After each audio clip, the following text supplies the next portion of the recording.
Uh, Oke, ini untuk yang terakhir, statistical analysis.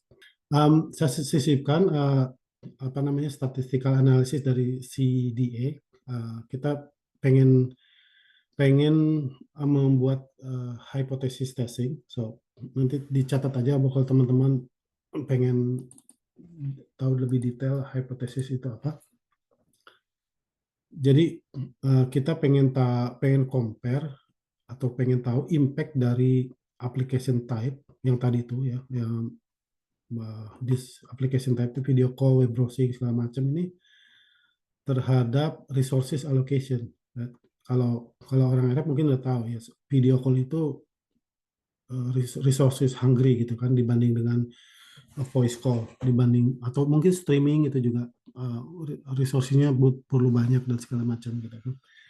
Secara logis kalau kita ada di domain knowledge itu kita udah tahu jawabannya. Tapi kan kita pengen mengkuantify secara statistik. Sebenarnya statistically signifikan apa enggak gitu.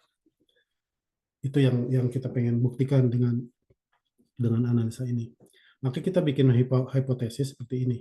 Hipotesis itu ada dua, null hypothesis atau H0 sama alternative hypothesis atau H1. Kalau formulasinya H0 itu there is no difference. Ingat-ingat aja kalau null hypothesis itu atau H0, kita ingat no difference. Untuk kasus apapun HO itu adalah no difference gitu ya.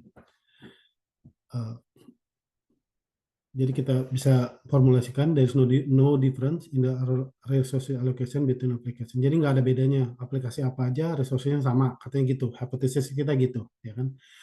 Nah alternatifnya itu kita pengen bantah there is different in the resources allocation between application type. Nah, tentu kita bisa bantah oh harusnya ada bedanya gitu kan antara different application itu terhadap resources allocation. Makanya kita pengen buktiin gitu ya. Nah, untuk data ini saya percepat aja prosesnya, saya ulangi lagi gitu ya datanya, saya ambil lagi datanya, saya clean lagi datanya seperti ini. Kemudian tadi saya sempat singgung mengenai scaling data karena kan value-nya itu beda gitu kan, range-nya, unitnya juga beda. Nah, ini ada library dari sklearn, scikit-learn untuk bikin standardization data itu pakai function standard scalar. Ini dicatat aja dulu ini.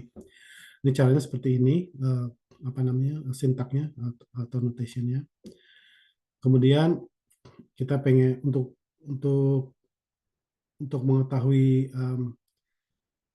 utilization ratio, karena kan kita pengen tahu resources allocation itu berapa banyak gitu kan ya, makanya kita bikin kolom baru resources allocation ratio yang kita hitung pakai allocated bandwidth sama required bandwidth kayak kira-kira gitu ya kalau kalau diformulasikan.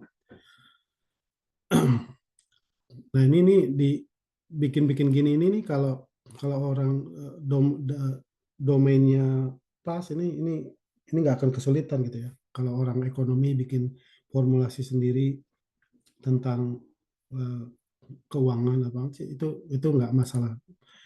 Juga kalau orang Arab ini lihat kayak gini ini nggak terlalu intimidated sepertinya gitu ya. Nah, oh ya ini make sense gitu. Kemudian kita bisa grup dengan application type karena kan kita mau bandingin application type dengan utilization ratio tadi. Dan ini library yang kita pakai untuk menghitung hipotesis. Ini kira-kira gini. Ada library stats namanya. Nanti di Google aja nih SciPy ini. Ini SciPy ini penting juga nih. Kita bikin variable baru namanya segmented data. Kemudian kita calculate f-stat sama v-value. Nah ini v-value ini konsep yang penting juga nih. Saya tekankan catat aja nanti Google sendiri v-value itu apa. Nanti kita bahas lagi sama-sama. Nah dari function stat ini kita bisa calculate f-stat dan v-value-nya terhadap resources allocation dari segmenting data variabel yang kita buat tadi di atas gitu ya. Nanti kita print f-statnya berapa, v-value-nya berapa. Nah, nanti kita bikin if else statement. Kalau V value-nya itu lebih kecil dari 0,05 yang 95% confidence itu, maka kita bilang kita reject null hypothesis, there is significant difference.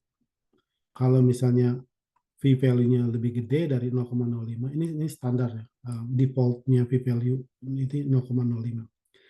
Maka kita bilang fail to reject, no significant difference. Jadi dari kalkulasi V value ini kita bisa menyetujui atau tidak menyetujui atau mereject dibilangnya ya, mereject null hypothesis. Yang null hypothesis yang udah kita define di atas ini. Nah, dari hasil ini kan kita bisa lihat V value itu adalah 2,4 pangkat 10 pangkat negatif 0, kecil banget lah pokoknya ya. Ini number kecil banget.